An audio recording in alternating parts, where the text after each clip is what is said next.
$48 million. This is what Red Bull team principal Christian Horner's net worth is. Now, he's been at the team as a team principal since 2005, meaning he's already in his 17th season at the team. And in those 17 years, Christian took Red Bull from a laughingstock into a multiple championship winning juggernaut of a Formula One team. And he's been able to do this thanks to his ruthless but fair managing style and his never-ending passion for motorsport. But Christian's journey to Formula One hasn't been easy, and it usually never is. He was a struggling driver and a near bankrupt team owner. But his days of bankruptcy are certainly over, as he's been able to amass a net worth of $48 billion in 48 years of life. And this is how his wealth is broken down. A large majority of his wealth is held in assets and investments, $43 million in total. And this consists of his two properties worth over about $10 million each, as well as his various cars and his investments held in various Fortune 500 companies. Then he has $5 million in approximated cash balances. He also receives a salary of $12 million every year. Now, it's important to note here that unlike Toto Wolff, Christian does not hold any ownership of the Red Bull team, and this is one main reason his net worth is about 1/10 of Toto's. But nonetheless, that does not mean that Christian's life is any less interesting. So let me take you through his hard work and dedication that has allowed him to amass his massive net worth. Well, Christian Edward Johnston Horner was born in Leamington Spa in the UK on the 16th of November 1973 as the youngest of three brothers. And well, motoring truly ran in the blood, as his grandfather worked for the Old Standard Motor Company in Coventry before starting an agency with Christian's father Gary, supplying components to engine manufacturers. Christian also came from a relatively affluent background, having been privately educated at Arnold Lodge School before moving to Warwick School until the end of his A-levels. And now, during this time, Christian was addicted to anything to do with speed, and so it wasn't such a surprise to his parents when he asked for a go-kart for his birthday.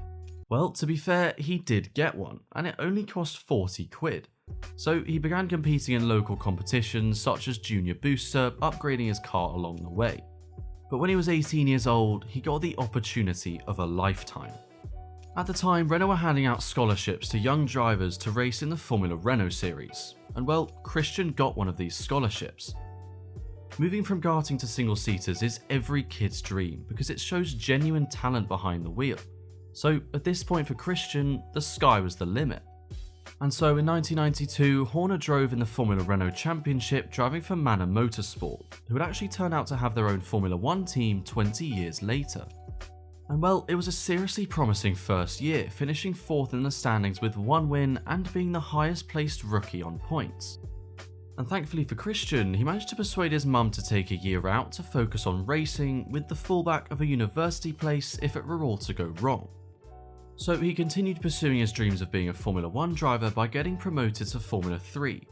But for both the 1994 and 1995 seasons, he finished 16th in the standings. And after a short stint in Formula 2, finishing 5th in the standings, he set his eyes on Formula 3000. Now, back in 1996, F3000 was the equivalent of what we know now as Formula 2, basically the final feeder series to Formula 1. So if he did well in F3000, a Formula 1 drive was only around the corner. But to perform in F3000, you need lots and lots of money, and Christian knew he didn't have the money to pay for a top seat in the sport, so he decided it'd be cheaper to buy his own F3000 car and enter it into the 1996 championship and see what happens. So in order to afford his own car and everything that came along with it, Christian sold everything he owned and tried to get as much money as possible from the bank and his father on the condition that it would be returned. And with this, he was able to buy a chassis and lease a couple engines. And he also managed to persuade an old race engineer of his, Rolly Vincini, to become his race engineer and store the car in a shed in his garden. They both named the team Arden International.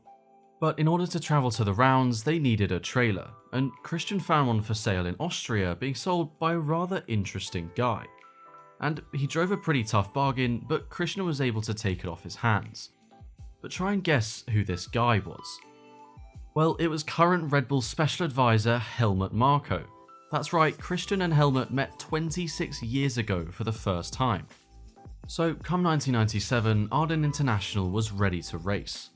And so for the 1997 season, Christian was the driver, team manager, accountant, cleaner, cook, basically everything apart from maintaining or building the car.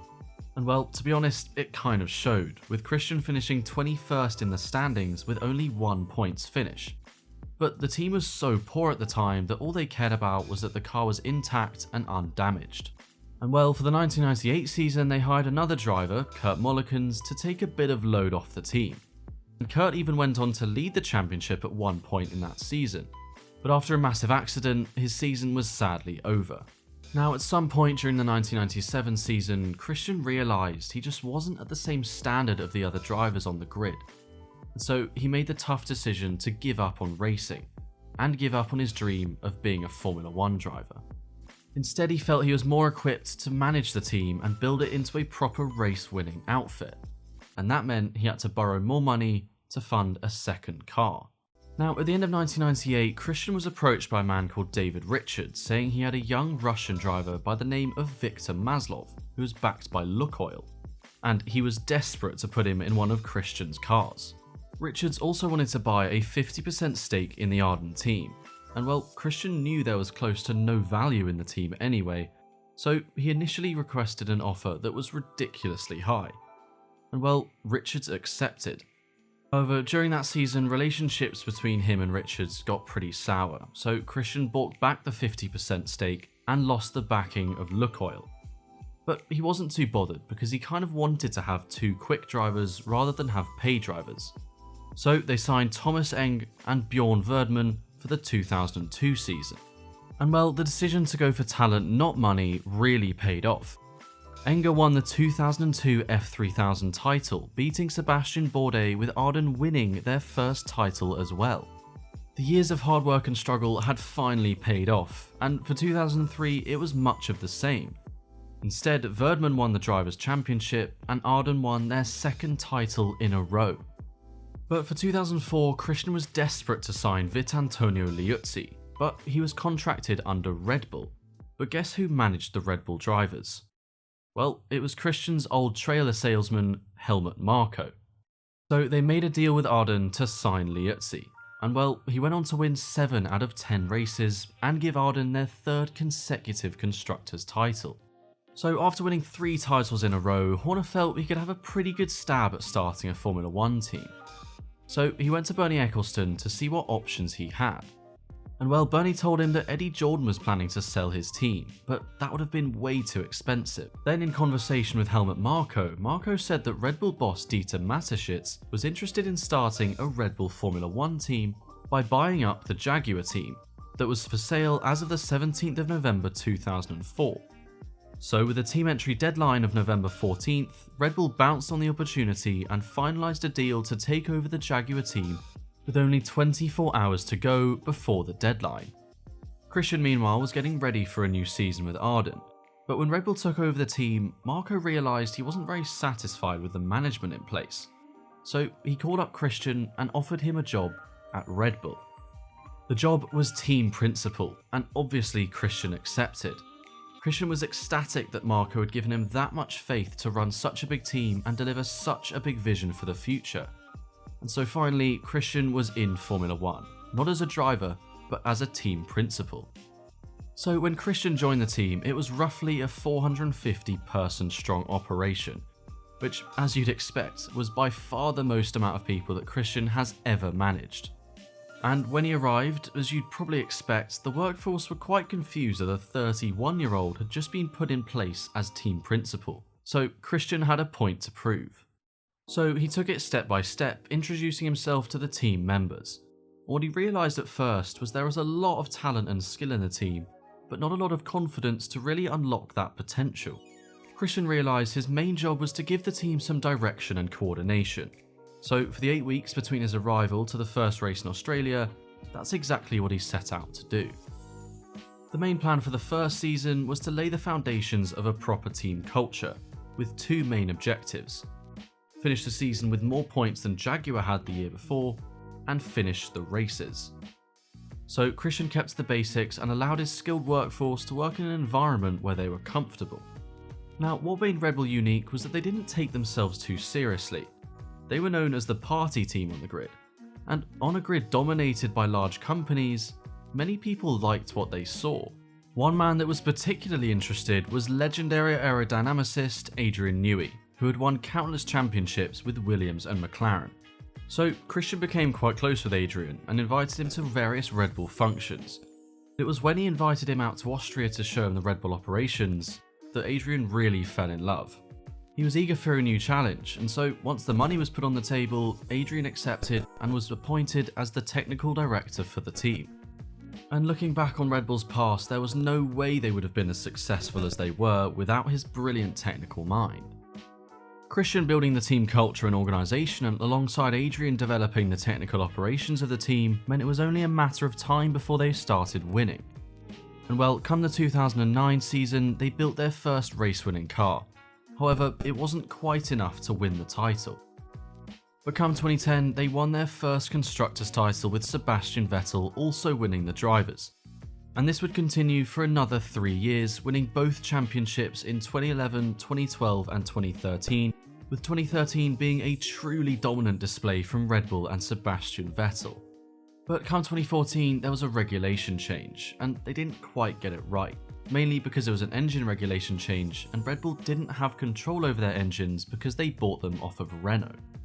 And well, for the next few years, they did win races, but never challenged for a championship. But that was until they took the massive gamble to get Honda engines for the 2019 season.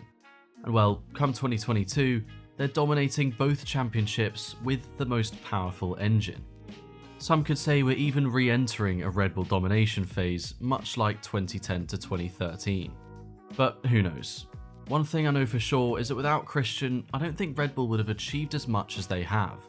And this success on track has definitely resulted in some pretty good compensation. For the 2022 season, he is receiving a salary of $12 million, and over the past 7 years his salary has gradually increased. So based on the success that Red Bull are experiencing now, it is projected that Christian Horner's salary is likely to grow by 40% every year for the next few years. Pretty good for a guy almost in bankruptcy a few decades earlier. Okay, so for this next section of the video, I'm going to take a deeper dive into Christian's character and see his management and leadership styles that has allowed him to become so successful. Well, just like I did for the Toto video, I'll go through 3 main lessons as to why Christian has been so successful. With the first one being, he always sticks to the basics and trusts the process. He has said that many times when Red Bull have struggled, either in the early days or in the past few years, that he simplifies the tasks that they need to do. So, for example, when Red Bull was starting out in the early years, he gave them 2 jobs. 1, to get more points than Jaguar the season before, and 2, to finish the races. Rather than rush through in the pursuit of success, instead he has always stressed the importance of taking time and doing things properly. Secondly, he learned when and how to take big and bold risks. Now, it's all well and good going through the process and the motions and taking things slowly, but when things aren't going well and things aren't reaping rewards, then it's important to make some big changes and take some bold risks. For Christian, the best example was taking Honda engines instead of Renault. Now, at the time, Renault engines were quick, but were quite unreliable. So in order to return to the top, they needed to take a big gamble. And so they switched to Honda engines, and the rest is history. Thirdly and finally, Christian always creates an environment for people to excel in.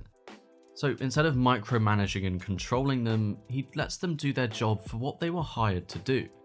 And then once they do that, he gives them clear and concise objectives. After all, these guys are experts at what they do, and so it's counterproductive to overmanage them in that case. And the best example of this was when Red Bull hired Adrian Newey. Red Bull even paid McLaren to get his precious drawing board, which made Adrian feel very welcome and gave him the environment to do great things. And based on what's happened so far, it's worked pretty well. So that is the impressive and quite tumultuous career of Christian Horner.